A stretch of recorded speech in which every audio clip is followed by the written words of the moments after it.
On this week's episode of the Marketing Expedition podcast, we talked to Rebecca Simon, and she's a virtual service provider coach and the founder of the Success Society, a corporation that has helped hundreds of women launch and scale their online service-based businesses. She leads and teaches virtual assistants, or VAs, and online business managers, OBMs, through one-on-one and group coaching programs.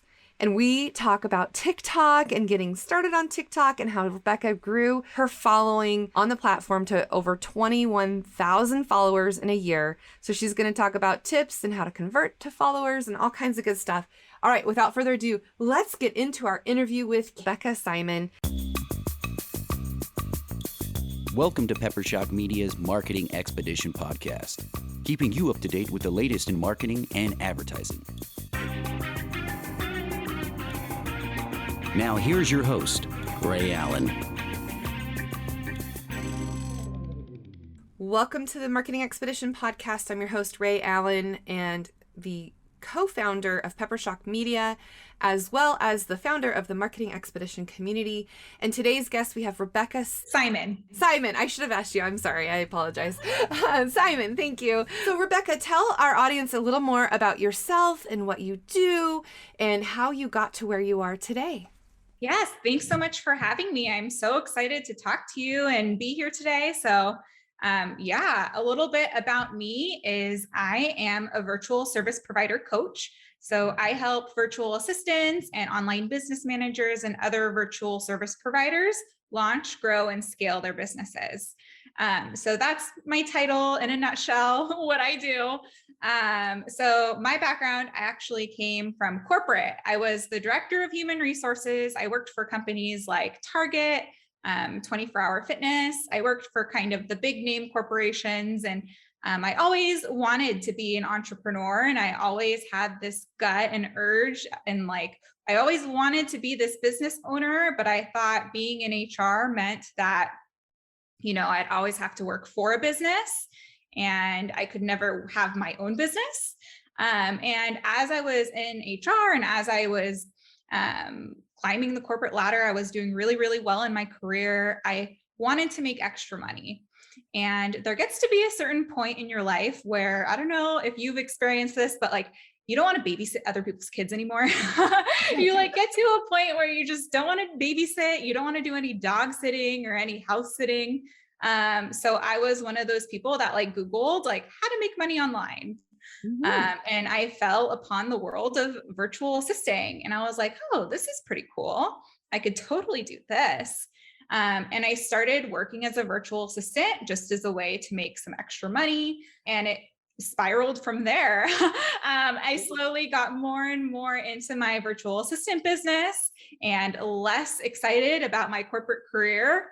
And I learned how to leverage all of my HR skills and apply them into my business and really accelerate my business growth, and was able to transition into an online business manager. And now I'm a coach. So that was my story summed up in a nutshell. I know it was kind of a lot, but here I am. And Right. And you really started at the perfect time. I mean, it was BC before COVID, right? I mean, it started in what you said, 2019 when we were talking? 2019. Yes. I started as a VA in 2019, before COVID, before any of that. I started at a great time. And now the virtual assistant industry and the virtual service provider industry is just booming because of COVID. With everyone going remote, everyone has kind of this ability to hire remotely and really hire virtual assistants and other virtual service providers that they would have been able to hire otherwise. Well, and it's always fun when the VA has hired a VA herself, right? Yep. Yes, I do. There was a point in my business too, where I had to learn to outsource, and that, help was okay. And that there's only a certain amount of hours in a day that you can work. So I did hire a VA not only for myself, but mostly for my business operations, for my marketing and for my own lead engagement and stuff like that. I definitely outsourced, and I it's everyone's like, is it okay for a VA to have a VA? But it's more common than you think. So Yeah, I know. I think that's great. A great way to scale your business and be able to utilize other people's skills that maybe they have different skill sets that you can capitalize on, and then you can focus on what you want to focus on, and they can do what you don't otherwise want to do or have time to do, right? I mean, that's the beauty of having a VA, right? exactly. And that's what I always preach when people ask me about the virtual assistant industry, or is it, like how would I benefit from a virtual assistant? And the term virtual assistant is such an umbrella term too. Like there's so many different niches and areas of expertise and specialties. And it's such a broad term that there's so many different categories of different types of VAs and virtual service providers out there. So really what it is you're outsourcing really truly the things that will give you the most time in your back in your day, and really will make the most out of having a virtual assistant, if that makes sense. Yeah, oh, absolutely. I am a big advocate of hiring others to do things that you don't want to do or don't have the time to do, or maybe don't have the talent. So it's time, talent, and treasure, right? What do you treasure most? If it's your time, spending time on doing the things you love to do versus the things that other people may love more to do than you, right? Exactly. So what are some success stories that you've had along the way that you've helped others in this process? I think my biggest successes that I've had is really being able to help others leave their 9 to 5. So from someone who thought that being in corporate, I could never have my own business or start my own business, and I didn't even know how or what I could offer as a service or what I could provide to others, or even if it would be of value.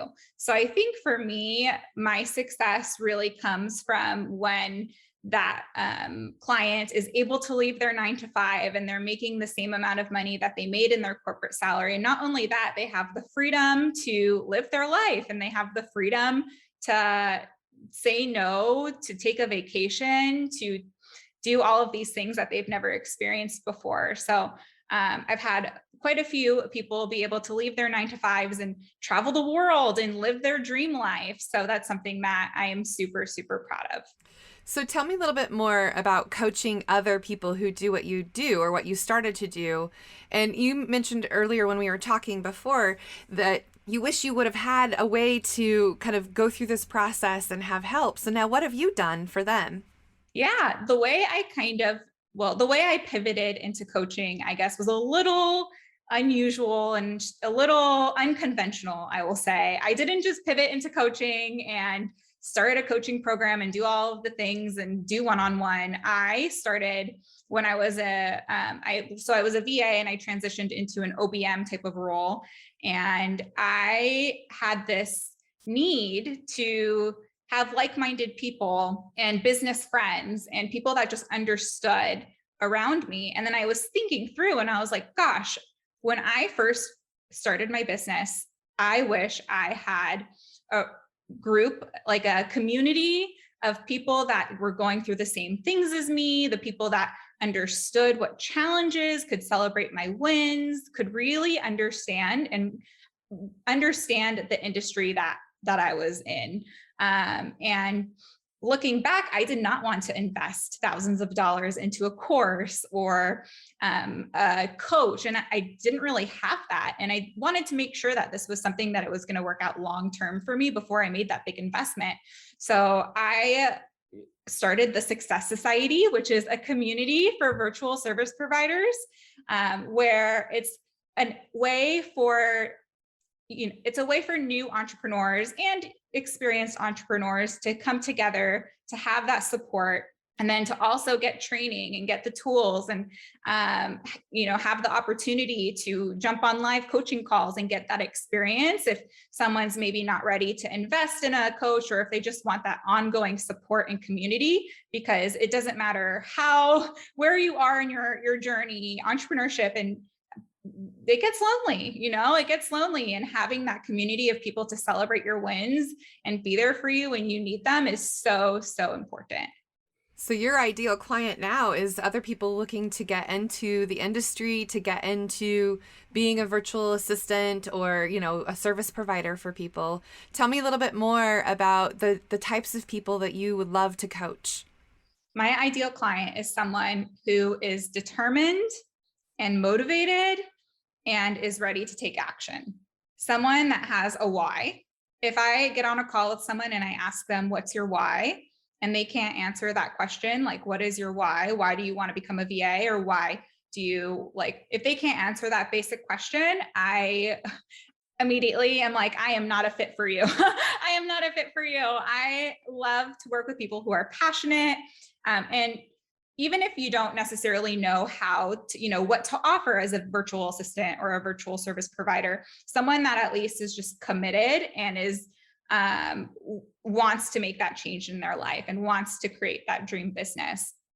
And then together we can figure out and work through, okay, let's look at your experience. Let's look at your jobs that you've had previously. Let's look at your life and look at your experience and find together what services you can offer to businesses and create that business together, even if you don't know what to offer, even if you've never been a virtual assistant before. I think a lot of the times too, people are like, well, I've never been a virtual assistant before, so no one will want to hire me. So working through, a lot of the times they do have the experience, they just don't realize it, or there are some mindset blocks that we need to work through. So figuring out together how you can position yourself as the expert they are with the experience they have to be a successful virtual service provider. So for our listeners who maybe have never hired a VA, what are some of the services that are typically offered from a virtual assistant? I know you said there's lots of different niches, but give me like the top 5 things that a VA can do for someone. Oh gosh, a VA can do so much. There are VAs for social media, someone that can just schedule your posts and maintain your social media. There's VAs for engagement on social media. There's VAs that just handle all the back end operations of your business. VAs can be basically, I always, one of my other ways to explain it is someone that will like fight your procrastination, like your behind the scenes go-to person, whatever that may be. For me, for example, like I do not like writing copy. It's not my favorite thing. It is not something that I love to do. I will do it if I have to, but it's not my favorite thing. And I have outsourced. There are VAs you can hire that do have copywriting skills that can help you with copywriting and your Instagram captions. And that can help with that. So I've outsourced that before. There's VAs. What else? Gosh, there's VAs. I was an HR VA. So I did a lot of recruiting and phone screens, and I helped with a lot of screening applicants and scheduling interviews. And that's how I was able to take my HR experience and leverage it in my virtual assistant business. So there really truly is any skill you need. You can most likely falls under the umbrella of virtual assisting, and you can work with there's not like a unicorn VA. A lot of people will look for a unicorn VA and they'll look for someone that can do it all. Versus if you find someone that's focused on their zone of genius in their area of expertise, your chances of being happy with the virtual assistant and having success and, getting those results that you want are a lot higher. So what are some of maybe the dreams or aspirations or goals that you have now moving forward? What do you want to see in the next 6 months to a year or 5 years from now with your business? Yeah, I am really focused on building a community and inspiring, building a community of entrepreneurs who truly want to inspire others, support each other, be there for each other. I would love to grow my community to as big as it can be, really inspiring others and showing them that you can build a business and you can do anything that you put your mind to. You just have to put 100% of the effort in and go for it and take those risks. And build that community of high vibe people who just want and support each other in success. Let's talk about pricing, just because I know, I mean, obviously it's different for each person that does it, but just to give kind of an idea of somebody who's never hired a VA before, what can they expect? How can they wrap their minds around what it might cost them, or maybe if they make an investment in a VA, what would that look like? Yeah, I always tell people that ask me this question that it's a range. Most VAs will start at $25 per hour for just general services like email management, calendar management, maybe scheduling and maintaining your social media, pretty basic tasks like customer service, responding to emails. I've seen that go up to the $35 to $40 an hour range. And then from there, for those intermediate skills or more advanced skills, maybe like copywriting, maybe social media management, someone that like creates the content for you, maybe like someone that creates graphics for you. People that have those more advanced skills, I've seen can charge up to the $50 to $60 an hour mark. And then for those really advanced skills like online business management, web design, those can go all the way up to the $80 to $100 an hour mark for sure. Well, that's a good range. Just, I mean, obviously no one's going to hold you to it, but just to give people an idea what that looks like. And, you know, it is helpful to have kind of that division of duties, to have other people help you in your journey. And since we're on a marketing expedition journey, you know, it's certainly helpful to have people scheduling things, and copywriters and designers, and, you know, continuing to keep that going for you. And it might make it more cost effective to have a VA rather than having an employee, right? I mean, because they're all 1099, is that right? Yep. So it's a very much cost effective to hire a VA because they are 1099. You're saving money on taxes, on benefits, on training them, on so much. You're saving so much money versus hiring someone that already has the skill too, doesn't need any training, who is a VA who knows what they're doing, who is experienced in marketing. There are marketing VAs out there, someone that knows all of the different systems already. You don't even have to train them. They can just jump right in, schedule out all of your email campaigns, and just hop right in there and get it done for you.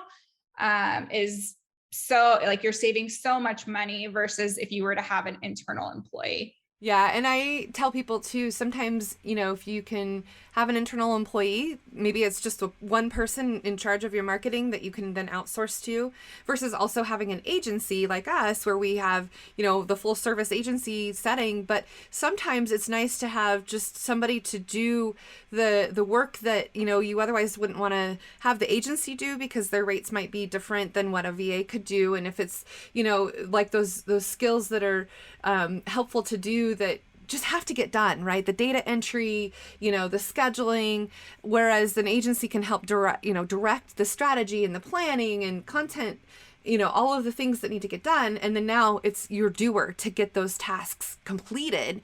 And we've worked with clients that from an agency level, and then we can do a division of duties and say, you know, this would really make sense to have a VA do this for you, as opposed to having, you know, our senior graphic designer do this, because this is something that can be done and at a more cost effective rate. So then we can take that money that you're otherwise saving and put it into ad dollars, or put it into other projects that maybe we can do collectively as an agency. So there's really different levels, right? There's the DIYers, there's the done, do it yourself, done with you, and then done for you. And so there's different levels. And sometimes to make a budget where we want it to be and still accomplish all the goals that we want to accomplish in that marketing strategy plan, having a VA can really help make that budget happen and make all the tactics that we want to take go through the process and do that. So I love working with VAs when we can and when it makes sense. And we've utilized VAs, and I do. I have a VA helping with my email because I have so many emails after 18 years in business, right?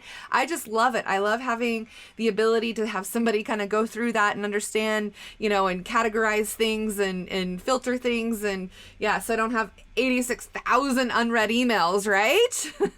Yep, there are VAs that specialize in email management. All they focus on is making sure you're at inbox zero, and they love Yeah. it. And it's the little things in life, It's the feeling of just not worrying about the things that Yeah. you don't want to worry about. It's just that relief because before I hired a VA to help me with that, it was the constant, well, didn't you get my email? Didn't you see my email? I'm like, no, I have so many. I can't keep up with it.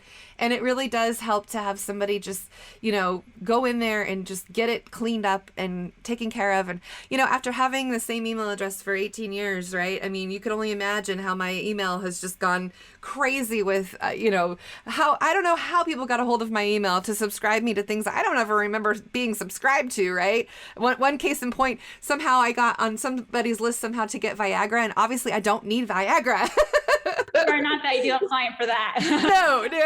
It was like, how is this even possible? So anyway, I guess it's definitely a good tool to have in your arsenal of being an entrepreneur, of having assistance when you need it, and, relatively cost effective to do, right? I mean, it just seems a no-brainer for people, Exactly.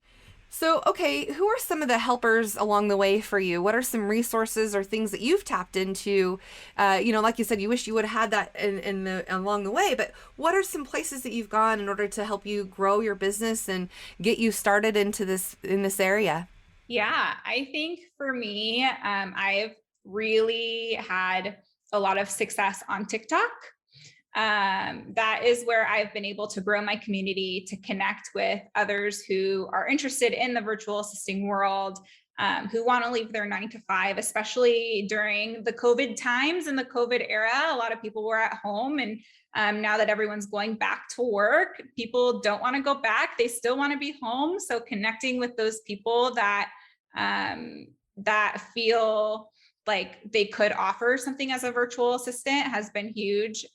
So I have been very fortunate to be able to grow my TikTok and grow my community and be able to serve my community through TikTok, which has been really, really cool.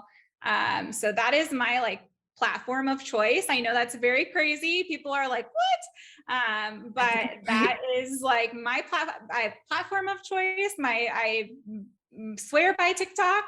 And that is how I've been able to, that's where the idea came to with the Success Society, my membership, is that I was getting all of these comments of, how do I start my virtual assistant business? I want to start a business. I don't know how. How do I do it? Where do I go? Google is search. You can't, it's a rabbit hole. Yeah. And I was like, gosh, all of these people are on TikTok are asking me, how do I start this business? When then I thought back, what do I wish I had when I started my business?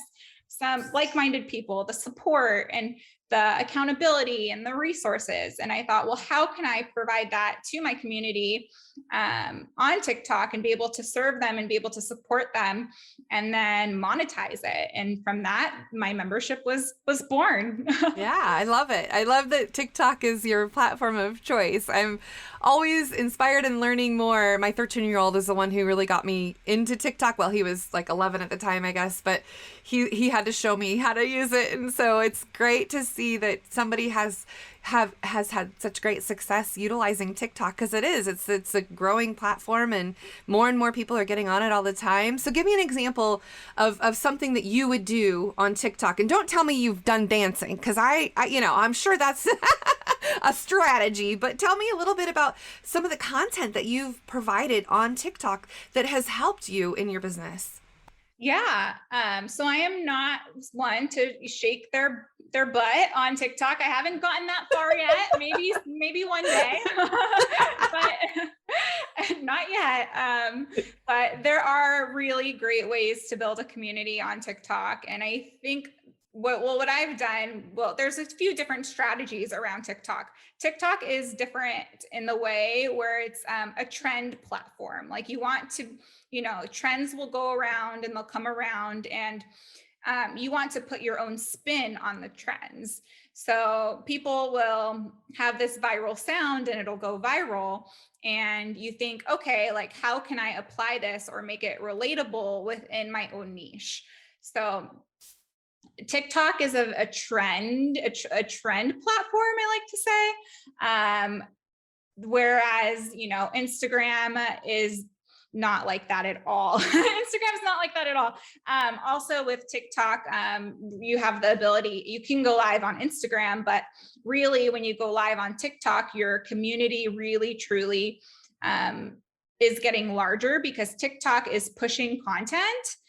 Versus Instagram has really stopped pushing your content, and it's really a lot harder to get visible on Instagram right now. Whereas TikTok, they'll push your content to new people. So new people are inclined to follow you. And then TikTok will reward you and push your videos to even more people if you go live, if you post more. Granted, right, there's a quality piece to that. Right.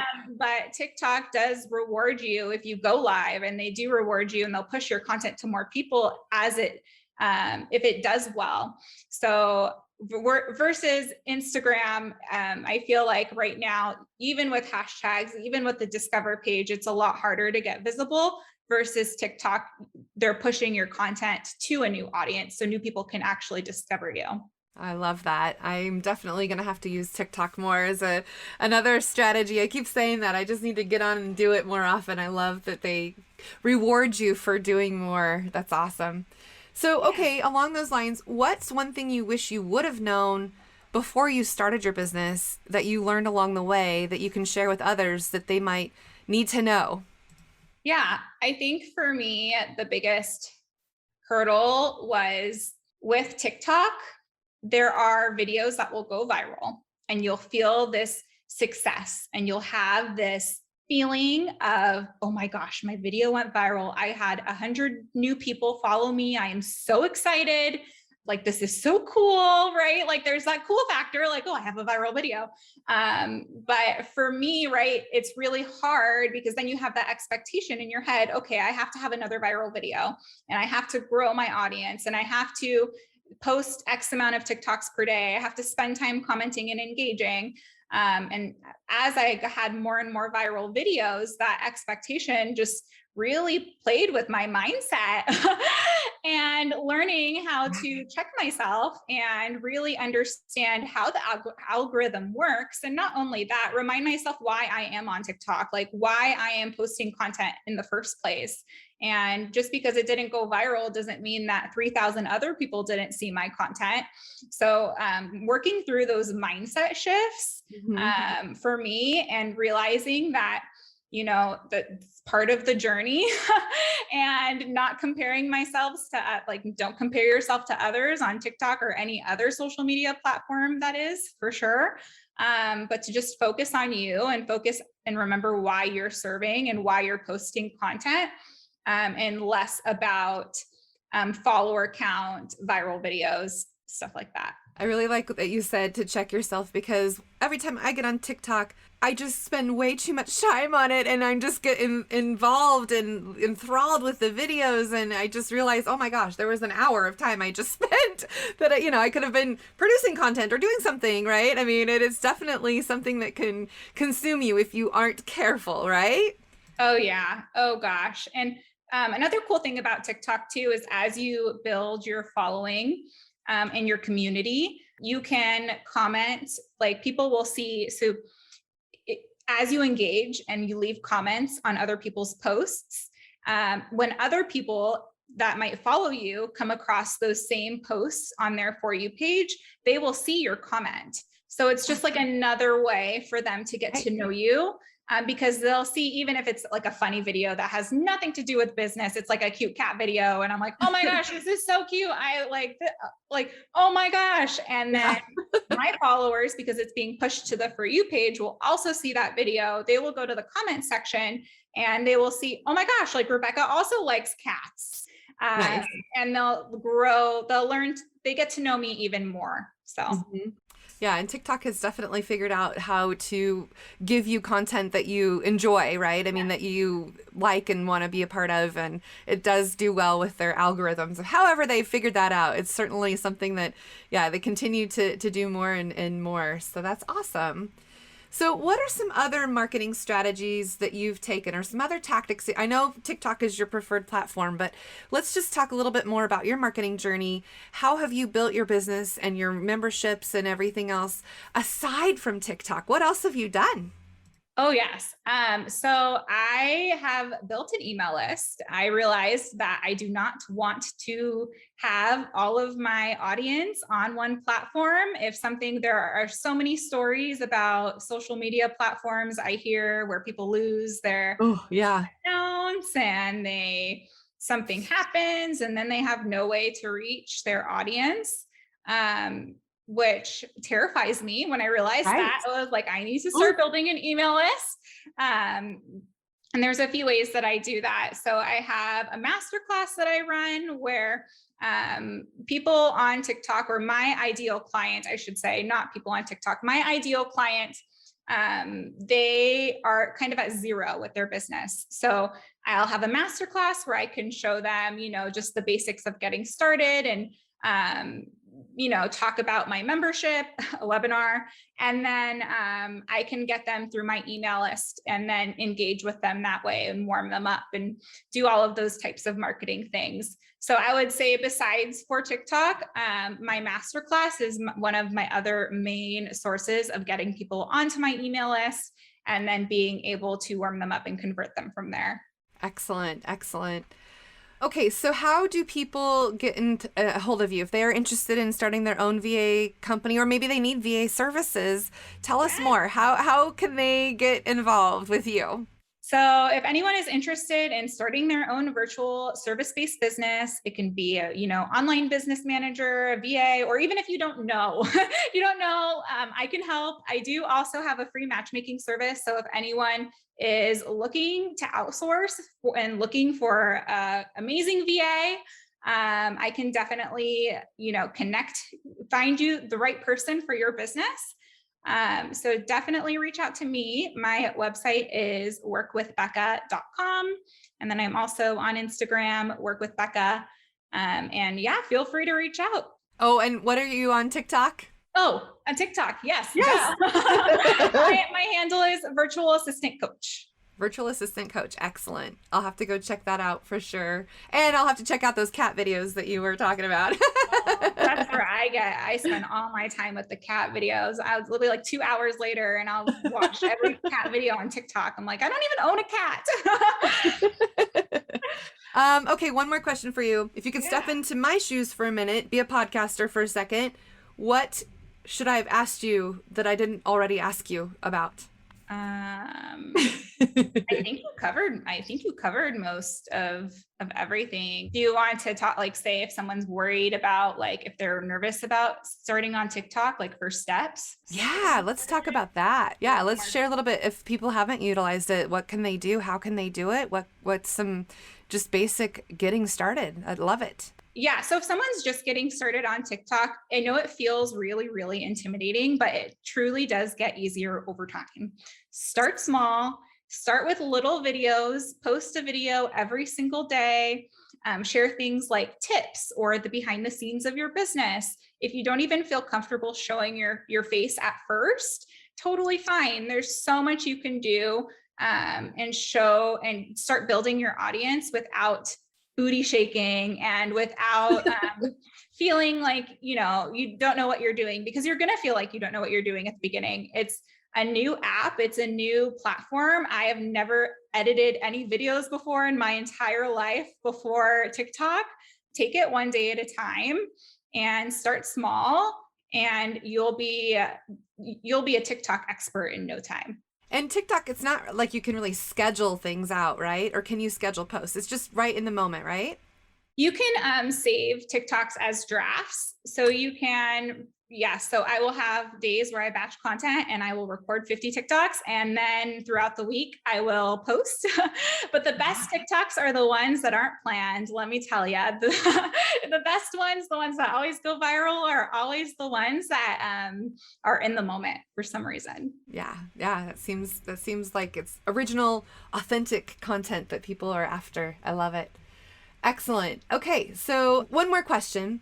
What's kind of the biggest surprise or kind of just something that you didn't expect that happened in the last few months? What happened and why? Yeah, no, something that's been really unexpected for me is seeing my clients start their virtual assistant businesses and then 6 months later realizing that they have found a different passion in being a coach or being a web designer or being something completely different than being a virtual assistant, but they were able to get their foot in the door and feel confident being an entrepreneur and a business owner by starting their business as a virtual assistant.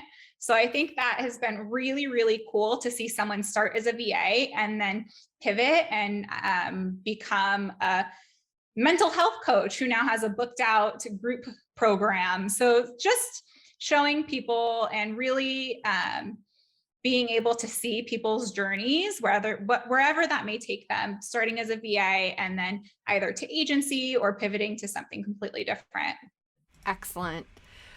Okay, so all of these wonderful, great tips, we'll put them in the show notes. We'll put your link in the show notes. Yeah, that's awesome. Thank you so much, Rebecca. Yeah, no problem. Thank you so much for having me. Yeah, excellent. And so for those of you who are listening, if you wouldn't mind, go share this with somebody else, because you know that there's somebody out there who needs a virtual assistant or wants to become a virtual assistant, and Becca can help you with that, right? So go share this, and then of course, always give us a review, because those are like the best kind of compliment you could give us on the Marketing Expedition podcast. And thank you. And for those of you listening, until next time, enjoy the journey.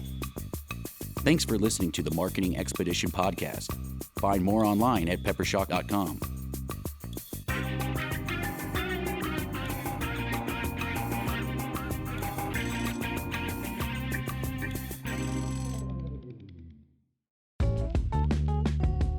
Wouldn't it be great if there was one place you can go to get all the latest information and tips about marketing and advertising? The Marketing Expedition community is that place. People like you gather in our online community to build relationships with others and find the latest marketing trends, tactics, tools, and technology. We help you build your brand and your bottom line. Start your adventure today. Visit themarketingexpedition.com to find out more.